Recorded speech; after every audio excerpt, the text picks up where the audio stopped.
Këtu për të prezantuar krijimin e një shoqërie të re, e një shoqërie që do të ndihmojë Shqipërinë në transformimin e saj digital. Në shumë pak vite, në fakt, Shqipëria ka arritur të ndërtojë një nga modelet më të avancuara të qeverisjes elektronike, jo vetëm në rajon, por dhe më gjerë. Përmes Akshit, ne, dhe duke investuar vazhdimisht në rritjen e kapaciteteve të tij, kemi ngritur dhe rritur infrastrukturën shtetërore digjitale, duke ndërtuar themelet, por dhe duke i zhvilluar themelet e kësaj infrastrukture. Kemi ndërtuar portalin unik i Albania, i cili sot ofron 1278 shërbime dhe ka 3.4 milion përdorues. Kemi ndërtuar infrastrukturën kombëtare të ndërveprimit të sistemeve, ku 72 sisteme ndërveprojnë në kohë reale. Kemi ndërtuar databazat, qendrat e të dhënave. Janë 70 databaza që nëpërmjet sistemit të ndërveprimit ndërveprojnë dhe ndihmojnë në ofrimin e shërbimeve më të shpejta dhe më të mira për qytetarët. Kemi ndërtuar rrjetin GovNet, i cili ndërlidh 140 institucione në nivel qendror dhe qindra institucione në nivel lokal. Kemi ndërtuar infrastrukturën për identitetin elektronik dhe sistemet e sigurisë kibernetike.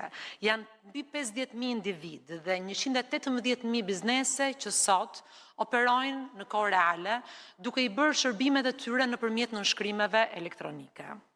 Përmesi Albania, ndër vite, janë marrë 58 milion shërbime publike dhe janë gjeneruar 48 milion dokumenta me vulë elektronike. Vetëm gjatë vitit 2025, janë marrë 17 milion shërbime publike me një mesatare mujore prej 1.45 milion.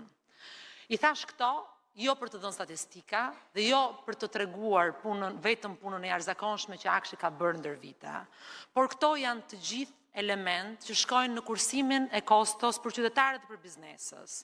Janë në shkurtimin e afateve, në shkurtimin e kohës, pra janë një rritje e eficiencës së ofrimit të shërbimeve publike ndaj qytetarëve dhe bizneseve.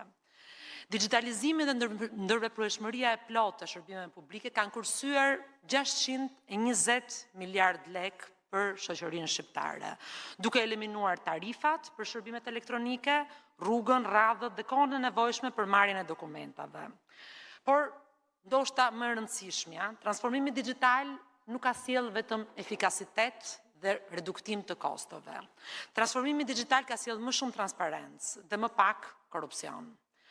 Në vëmendje të punës tonë të përditshme, ka qenë jo vetëm digitalizimi i shërbimeve, por edhe rinxhinjerimi i tyre, për të eliminuar kontaktet fizike ndaj qytetarëve apo bizneseve me administratën publike, për të thjeshtësuar dhe deregulluar shërbimet, për të pasur sisteme të cilat ofrohen në bazë të vetë deklarimeve apo dokumentave të cilat merret automatikisht nga databaza, pra për të automatizuar sa më shumë dhënien e shërbimeve.